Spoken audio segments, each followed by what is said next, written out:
میرے محترم بزرگوں، دوستوں، دینی اور ایمانی بھائیوں، اللہ تبارک و تعالی نے حضرت آدم علیہ السلام کی تخلیق فرمائی اور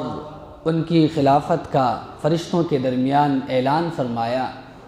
اور فرشتوں سے کہا کہ حضرت آدم علیہ السلام کے اعزاز و اکرام میں جھک جاؤ اور ان کے آگے سجدہ ریز ہو جاؤ۔ تمام فرشتوں نے سجدہ کیا، لیکن ابلیس جو کہ جنوں میں سے تھا، کان من الجن ففسق عن امر ربہ، جنوں میں سے تھا، اس نے سجدے سے انکار کر دیا اور سجدہ نہ کرنے کی ایک عقلی وجہ اس نے یہ بیان کی کہ مجھے آپ نے اے اللہ آگ سے پیدا فرمایا ہے، آدم کو مٹی سے بنایا ہے، مٹی کے مقابلے میں آگ ایک افضل چیز ہوتی ہے، اشرف چیز ہوتی ہے، لہٰذا میں کیسے حضرت آدم کو سجدہ کر سکتا تھا۔ یہاں پر ایک نقطہ غور کرنے کے قابل یہ ہے کہ وہ نورانی مخلوق فرشتے جن کو اللہ تبارک و تعالی نے حضرت آدم کے سامنے سجدہ کرنے کا حکم فرمایا، وہ نورانی مخلوق جو جنوں سے افضل تھے اور بظاہر انسانوں سے بھی افضل تھے، لیکن حضرت آدم کو جب سجدہ کرایا گیا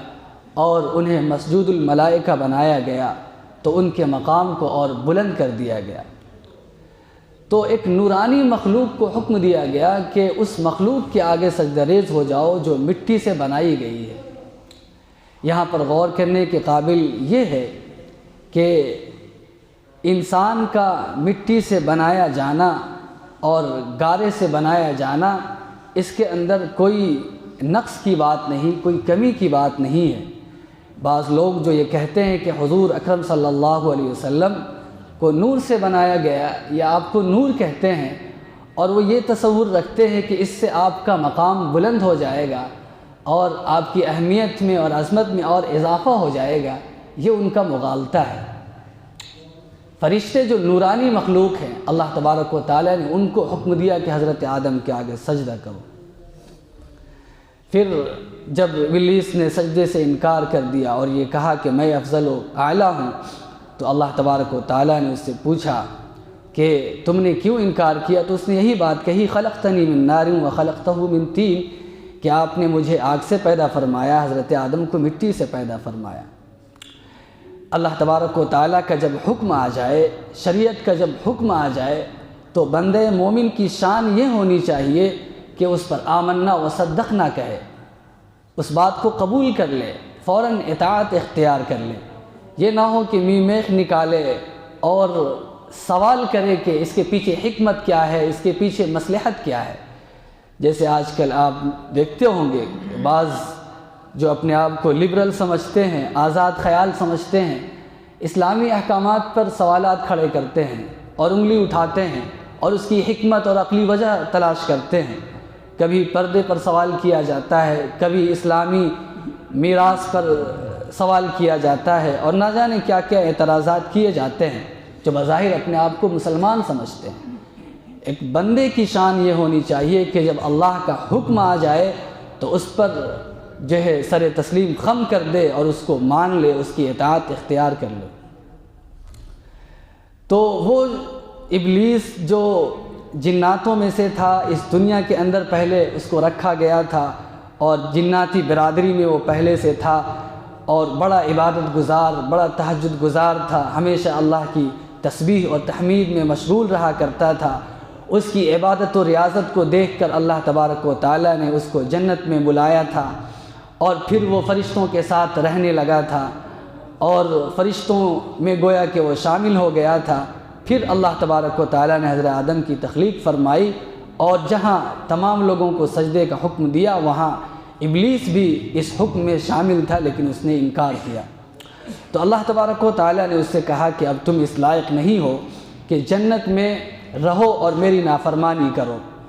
تم یہاں سے نکل جاؤ، فخرج انک من الصاغرین، کہ تم ذلیل ہو چکے ہو، تم رسوا ہو چکے ہو، تم یہاں سے نکل جاؤ۔ تو اس نے جاتے جاتے حضرت ابلیس نے حضور ابلیس نے اللہ تبارک و تعالیٰ سے جاتے جاتے یہ سوال کیا، یہ درخواست کیا، انظرنی الی یوم یبعثون، کہ اے بار الہ مجھے اس وقت تک کی مہلت دیجیے جب کہ دوبارہ انسانوں کو اٹھایا جائے گا، یعنی پہلی مرتبہ جب سور پھونکا جائے گا اس وقت ساری انسانیت ختم ہو جائے گی، پھر دوبارہ سور پھونکا جائے گا اس وقت سارے انسانوں کو اٹھایا جائے گا ان کے حساب و کتاب کے لیے۔ تو اس نے اللہ سے یہ درخواست کی کہ مجھے نفخہ ثانیہ تک، یعنی اس وقت جب کہ دوبارہ سور پھونکا جائے گا اس وقت تک کی مجھے زندگی عطا فرما دیجیے، مہلت عطا فرما دیجیے۔ تو اللہ تبارک و تعالیٰ نے فرمایا انک من المنظرین، کہ تم علم الہی میں اور تقدیر الہی میں پہلے ہی سے ان لوگوں میں سے ہو جن کو مہلت دی جا چکی ہے۔ مفسرین کہتے ہیں کہ اللہ تبارک و تعالیٰ نے یہ نہیں کہا انی انذرتک، کہ میں نے تجھے مہلت دے دی، بلکہ یہ فرمایا انک من المنظرین، کہ تم ان لوگوں میں سے ہو جن کو مہلت دی جا چکی ہے۔ تو اللہ تبارک و تعالیٰ نے اس کی درخواست کو قبول فرمایا، لیکن اس کے اندر تھوڑی سی ترمیم و تبدیلی کر دی۔ سورہ صاد کے اندر یہ وضاحت آئی کہ فَإِنَّكَ مِنَ الْمُنظَرِينَ إِلَى يَوْمِ الْوَقْتِ الْمَعْلُومِ، کہ تمہیں معلوم وقت تک، متعینہ وقت تک مہلت دی گئی ہے۔ اور معلوم وقت سے مراد یہ ہے کہ جب پہلی مرتبہ سور پھونکا جائے گا اور قیامت برپا ہوگی اور تمام انسانیت ختم ہو جائے گی، تمام جن اور مخلوقات ختم ہو جائیں گے، اس وقت ابلیس بھی ختم ہو جائے گا، اس کو بھی موت آ جائے گی۔ تو اس نے جو اللہ سے درخواست کی، جو دعا کی، اس کے اندر بھی بڑی چالاکی تھی۔ اس نے یہ سوچا کہ اگر مجھے نفخہ ثانیہ تک، یعنی اس وقت تک کی مہلت دی گئی جب کہ دوبارہ سور پھونکا جائے گا، تو اس وقت کسی انسان کو موت نہیں آئے گی اور میں موت سے بچ جاؤں گا اور مجھے ہمیشہ ہمیشہ کی زندگی حاصل ہو جائے گی۔ اس مقصد کے تحت اس نے چالاکی سے کام لینا چاہا، لیکن اللہ تبارک و تعالیٰ تو دلوں کے حال سے واقف ہے، دلوں کے بھید سے واقف ہے، اس کی اس درخواست کو اللہ تبارک و تعالیٰ نے قبول نہیں فرمایا۔ پھر شیطان نے چونکہ حضرت آدم کی وجہ سے مردود اور ملعون قرار پایا تھا اور وہ حضرت آدم سے دل ہی دل میں حسد اور بغض رکھنے لگا، اور اس نے یہ کہا کہ فَبِمَا أَغْوَيْتَنِي لَأَقْعُدَنَّ لَهُمْ صِرَاطَكَ الْمُسْتَقِيمَ، کہ اللہ اب جب کہ آپ نے مجھے ہدایت سے محروم کر دیا ہے اور گمراہ قرار دے دیا ہے، میں آپ کے بندوں کو بہکاؤں گا، ورغلاؤں گا، آپ کے سیدھے راستے پر بیٹھ جاؤں گا اور آپ کے بندوں کو دائیں سے بائیں سے اور ہر چہار جانب سے ان کو بہکاؤں گا اور راہ راست سے ہٹانے کی کوشش کروں گا۔ وَلَا تَجِدُوا أَكْثَرَهُمْ شَاكِرِينَ، اور آپ دیکھیے گا کہ آپ کے اکثر بندے شکر گزار نہیں ہیں، آپ کی اطاعت و فرما برداری اختیار کرنے والے نہیں ہیں۔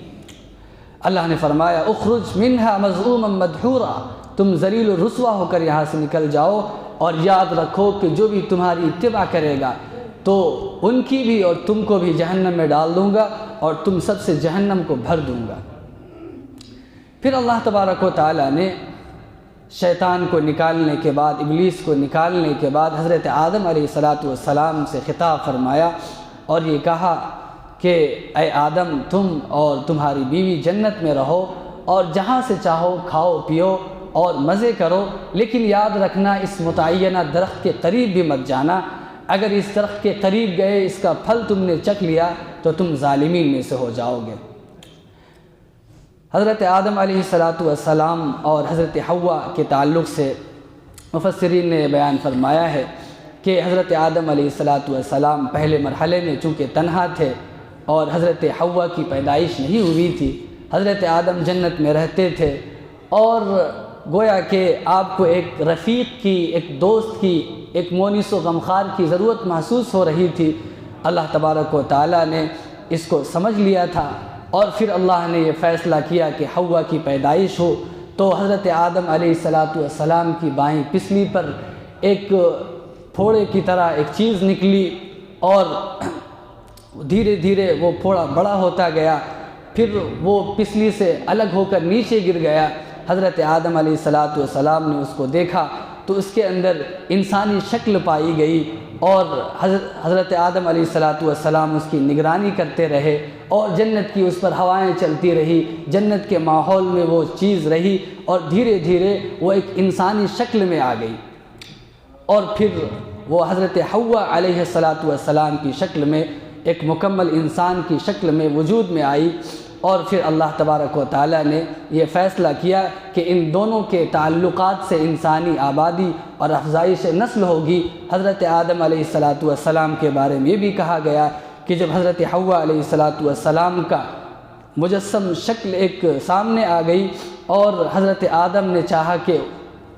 ان کو ہاتھ لگائیں، تو فرشتوں نے کہا کہ ابھی آپ کو حضرت حوا کو ہاتھ لگانے کی ضرورت نہیں ہے، پہلے آپ کا نکاح ہوگا اور پھر آپ کو مہر ادا کرنا پڑے گا۔ حضرت آدم نے پوچھا کہ مہر کیا ہوگا، تو فرشتوں نے بتلایا کہ حضور اکرم صلی اللہ علیہ وسلم جو آخری نبی اور پیغمبر ہوں گے، ان پر 20 مرتبہ درود السلام آپ کو پڑھنا ہوگا۔ آپ نے درود السلام پڑھے، یہ آپ کا مہر تھا، اور حضرت حوا سے آپ کا نکاح ہو گیا، اور پھر آپ کے اور حضرت حوا کے تعلقات سے اور ملاپ سے انسانی آبادی کا وجود ہونا شروع ہو گیا۔ مراکش کے ایک بڑے بزرگ تھے، 11ویں سن 1100 ہجری میں سید عبدالعزیز دباغ رحمۃ اللہ علیہ، ان کے ملفوظات میں اور ان کے اقوال میں یہ بات لکھی ہوئی ہے کہ حضرت حوا علیہ السلام کی پیدائش کس طور پر ہوئی۔ انہوں نے یہی بیان فرمایا کہ بائیں پسلی پر ایک پھوڑے کی طرح ایک چیز نمودار ہوئی اور اسی سے حضرت حوا کی پیدائش ہوئی۔ قرآن مجید کے اندر یا احادیث کے اندر حضرت حوا کی پیدائش کے متعلق زیادہ تفسیرات نہیں ملتی ہیں۔ بعض حدیثوں کے اندر اشارہ ملتا ہے کہ بائیں پسلی سے آپ کی پیدائش ہوئی تھی۔ تو حضرت آدم و حوا کی جب پیدائش ہو گئی، جنت میں رہنے لگے، اس وقت شیطان نے بدلہ لینا چاہا، چونکہ حضرت آدم کی وجہ سے یہ ملعون اور مطرود قرار پائے تھے، تو اس نے چاہا کہ حضرت آدم علیہ السلام کو جنت سے نکال باہر کرائے۔ اس لیے ابلیس نے حضرت آدم علیہ السلام و حوا کو بہکایا ورغلایا اور ان کے سامنے یہ بات کہی کہ اللہ تبارک و تعالیٰ نے جو تمہیں اس درخت سے منع کیا ہے، اس درخت کا پھل چکھنے کے لیے، اس کی وجہ یہ ہے کہ ایسا نہ ہو کہ تم ہمیشہ ہمیشہ رہنے والوں میں سے ہو جاؤ۔ اس درخت کے پھل کی خاصیت یہ ہے کہ اگر تم اس کو چکھ لو گے تو تمہیں ہمیشہ ہمیشہ کی زندگی مل جائے گی، اور دوسری وجہ یہ ہے کہ تم فرشتوں میں سے ہو جاؤ گے۔ فرشتے ہمیشہ اللہ تبارک و تعالیٰ کی ریاضت اور عبادت میں مشغول رہتے ہیں، اور ان کو رزق کی ضرورت نہیں پڑتی ہے، کھانے اور پینے کی ضرورت نہیں پڑتی ہے، اور ہمیشہ اللہ کی عبادت اور ریاضت میں مشغول رہتے ہیں۔ تو ایسا نہ ہو کہ تم بھی فرشتے ہو جاؤ، اور ایسا نہ ہو کہ تم ہمیشہ ہمیشہ کی زندگی پانے والوں میں سے ہو جاؤ، اس لیے اللہ نے تمہیں اس سے روکا ہے۔ تو حضرت آدم علیہ السلام اور حوا ان کے بہکاوے میں آ گئے، اور حضرت آدم کے بارے میں یہ کہا گیا کہ انہوں نے قیاس کیا ہوگا کہ اللہ تبارک و تعالیٰ نے جو مجھے اس درخت سے منع کیا ہے یہ تشریعی امر نہیں ہے، یعنی بعض اوامر اللہ تبارک و تعالیٰ کے ایسے ہوتے ہیں کہ